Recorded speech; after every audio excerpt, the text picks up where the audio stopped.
안녕하세요. 관광통역안내사 자격증을 따기 위해 공부하시는 여러분, 오늘은 한 분의 질문에 대해서 또 제가 조금 알아본 바를 소개해 드리려고 합니다. 관광법규 공부하는 법에 대해서 좀 알려달라는 것이었고요. 거기에 대해서 시험을 한번 쳐본 입장에서 아주 간단합니다. 그 내용에 대해서 소개를 해드릴게요. 관광통역안내사 자격증 시험을 위해서 이제 필기 시험을 보잖아요. 그때 이제 네 가지 과목이 있는 거 다 아시죠? 이제 국사, 관광자원 해설, 관광학개론, 관광법규죠. 근데 이 중에 이 관광법규가 어려워요. 그리고 내용이 제일 많아요. 자, 일단 필기시험 보면서 저도 공부했던 교재 잠깐 보여드릴게요. 자, 이거 보이시죠? 이게 덩어리로 치면 하나, 둘, 셋, 넷, 다섯 개인데요. 요 두 개는 관광법규예요. 이게 국사, 그리고 관광자원 해설, 관광학개론. 국사, 관광학개론, 관광자원 해설. 이 세 가지는 이 교재로 봤을 때도요, 300페이지가 되지 않아요. 그런데 이 관광법규 같은 경우는요, 거의 500페이지 가깝습니다. 엄청 많죠. 분량 자체가 많기 때문에 관광법규는 다 공부하지 말라고들 합니다. 이유는 뭐냐면, 일단 목적은 하나잖아요. 합격하기예요. 합격하기가 단기 목적이기도 하고 마지막 목적이기도 합니다. 물론 관광법규에 대해서 A부터 Z까지 그 세밀하게 다 알고 있으면 너무 좋겠죠. 그렇지만 그 정도로 공부하려면 국사, 관광학개론, 관광자원 해설까지도 그렇게 공부를 해야 되는데 우리에게는 시간이 많이 없죠. 그렇기 때문에 합격을 하기 위해서 포인트만 머릿속에다가 집어넣으면 됩니다. 그 방법에 대해서 제 노하우를 잠깐 소개해 드리겠습니다. 일단 저도 시작을 할 때 누군가로부터 그런 조언을 들었습니다. 관광법규는 다 공부하지 마세요. 그냥 기출문제만 풀고도 합격할 수 있습니다. 왜냐하면 네 가지 시험을 다 봐서 평균 점수가 60점을 넘으면 되기 때문이에요. 그리고 한 과목당 40점만 넘기면 됩니다. 40점이 안 되면 이제 과락이라고 하죠. 이제 떨어지게 되는데 한 과목당 40점을 넘기고 전체 평균이 60점이 되면 됩니다. 그렇기 때문에 관광법규 같은 경우에 너무 부담을 가질 필요는 없어요. 자, 그러면 기출문제를 풀면 되느냐? 기출문제를 풀면서 외워야 되겠다 싶은 것들이 하나둘씩 생길 거예요. 그런 것들만 찾아서 외우시면 됩니다. 예를 들어서 제가 공부했던 거는 그 뉴엠이라는 사이트를 통해서 그 온라인 강의를 들었어요. 온라인 강의를 듣고 이제 교재를 다운받아서 좀 보고 그 다음에 기출문제도 그 사이트에서 나오거든요. 그래서 그 기출문제를 좀 봅니다. 그리고 아마 여러분들 다 그러시겠지만 유튜브 영상 찾아보시면은요, 정말 전문가 선생님들이 각 과목당 그 매년 시험에 대해서 기출문제를 다 해설을 해주세요. 그렇기 때문에 그 영상에 기출문제 해설만 잘 봐도 해결이 됩니다. 근데 그 중에 이제 노하우가 있어요. 일단 기출문제를 풀다 보면 이게 비슷한 거네, 같은 거네, 또는 같은 항목에서 나오네. 예를 들어 여행업 관련, 호텔업 관련, 카지노업 관련, 관광객 이용 시설업 관련, 이런 것들이 나와요. 근데 기출문제를 보다 보면 오히려 헷갈릴 수가 있습니다. 저번에 본 것 같기도 하고 저번 차수에 본 것 같기도 한데 어쨌든 이 카테고리가 비슷한 거예요. 그러면 그 카테고리를 찾아서 문제를 찾고 카테고리를 외우게 됩니다.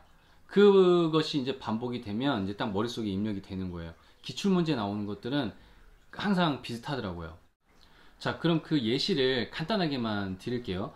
제가 그 공부했던 뉴엠 사이트에서 나왔던 기출문제가 또 한 10차시 정도 돼요. 한 차시에 15문제가 나오는데 그 10차시 중에 제가 간단하게만 몇 개 추려봤거든요.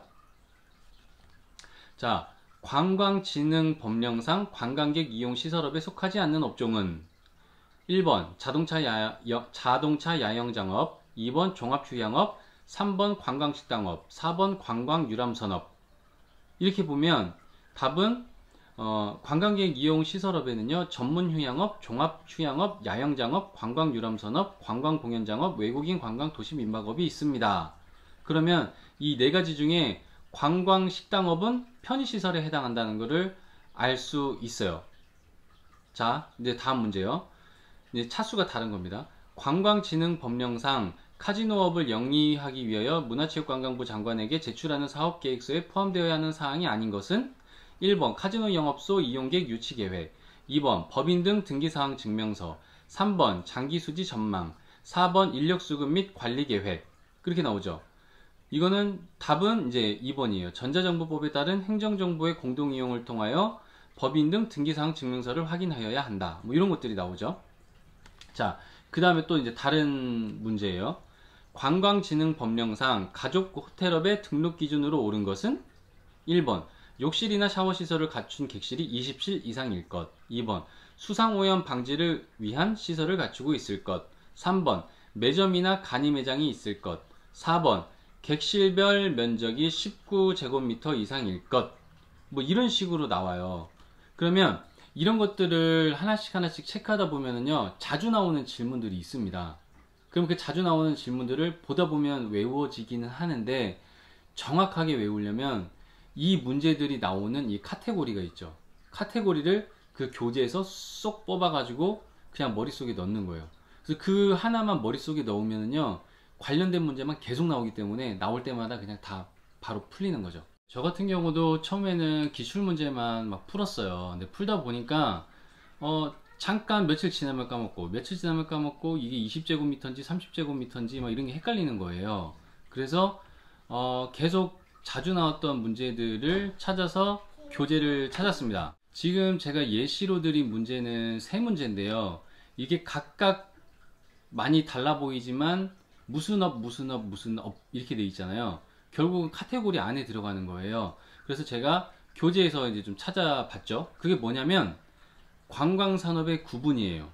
관광산업을 구분할 때 있어서 총 7가지를 보여주는데요. 1번 여행업, 2번 관광 숙박업, 3번 관광객 이용시설업, 4번 국제회의업, 5번 카지노업, 6번 유원시설업, 7번 관광 편의시설업. 요렇게 7가지로 나뉘어져 있는데요.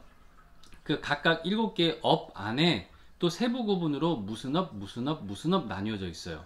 그리고 또 그 무슨 업에 대해서 각각의 조건과 이런 또 항목들이 나뉘어 있거든요. 법률, 간단 뭐 신고제인지 등록제인지. 근데 그런 것들을 외워야 돼요. 뭐 강의에도 보면은 선생님들이 외우라고 하는 것들이 있거든요. 그런 것들이 대부분 이런 거예요. 처음에는 외우기가 좀 부담스럽고 귀찮으니까 이런 거 언제 다 외워, 그냥 열심히 듣다 보면 자연스럽게 외워지겠지 라고 생각할 수 있지만 저는 그랬으니까요. 근데 그러다가 나중에 답답해가지고 한번 외워버리니까 엄청 편한 거예요.